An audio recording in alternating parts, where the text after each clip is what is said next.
15 ବର୍ଷର ପ୍ରେମକୁ ଭୁଲି ପରିବାର କଥାରେ ଆଉ କାହା ହାତ ଧରିବାକୁ ଯାଉଛି ପ୍ରେମିକା ଜ୍ୟୋତି। ଯାହା ଶୁଣିଲା ପରେ ପ୍ରେମିକ ଜିତେନ୍ଦ୍ର ପାଦ ତଳୁ ମାଟି ଖସି ଯାଇଥିଲା। ଜ୍ୟୋତି ଏମିତି କରିପାରିବ କେବେ ସେ ସ୍ୱପ୍ନରେ ବି ଭାବିନଥିଲା। ଯାହା ପାଇଁ 15 ବର୍ଷ କାଳ ନିଜର ସବୁ ସମୟ ଦେଲା, ଯାହାକୁ ପାଠ ପଢ଼ାଇ ମଣିଷ କରିବାକୁ ସବୁ ଟଙ୍କା ଖର୍ଚ୍ଚ କଲା, ଆଜି ସେ ଏମିତି ଧୋକା କେମିତି ଦେଇପାରିବ? ସହିପାରିଲାନି ଜିତେନ୍ଦ୍ର। ଶେଷରେ ନିଜ ଜୀବନକୁ ନିଜେ ହିଁ ହାରିଦେଲା। 15 ବର୍ଷ ପ୍ରେମରେ ପଡ଼ିଲା ପୂର୍ଣ୍ଣଚ୍ଛେଦ। ହଁ ଆଜ୍ଞା, ଏମିତି ଏକ ଘଟଣା ଘଟିଛି କଟକ ମଙ୍ଗଳାବାଗ ଥାନା ଅଞ୍ଚଳରେ।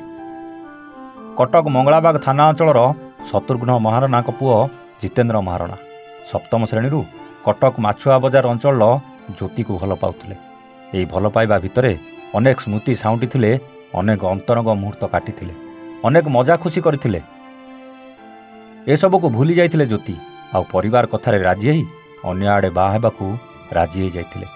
ଯାହା ଶୁଣିଲା ପରେ ନିଜକୁ ସମ୍ଭାଳି ପାରିନଥିଲେ ଜିତେନ୍ଦ୍ର। ଶେଷରେ ନିଜ ଜୀବନ ହାରି ଦେଇଥିଲେ। ଜିତେନ୍ଦ୍ର 6 ଭଉଣୀରେ ଗୋଟେ ଭାଇ ଥିଲା, ସେ ପୁଣି ସାନ।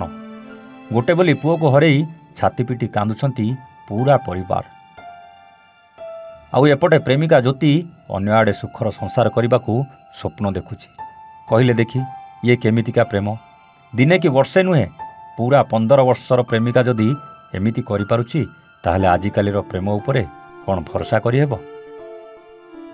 ଆମେ କହୁନୁ ଏଠି ସବୁ ପୁଅ ଆଉ ସବୁ ଝିଅ ସମାନ ବୋଲି, କିନ୍ତୁ ଆଜିକାଲିର ଏ ସୋସିଆଲ ମିଡ଼ିଆ ଯୁଗରେ ପ୍ରେମ ଭଳି ଗୋଟେ ପବିତ୍ର ଶବ୍ଦକୁ ସବୁ ଗଳିକନ୍ଦିରେ ନିଲାମ କରିବାକୁ ପଛାଉନାହାନ୍ତି ଆଜିର ଏ ଯୁବପିଢ଼ି। ବ୍ୟୁରୋ ଇନପୁଟ୍ ସହ କଟକରୁ ଆଦିତ୍ୟ ପାଣିଗ୍ରାହୀଙ୍କ ରିପୋର୍ଟ, A1 ଓଡ଼ିଆ।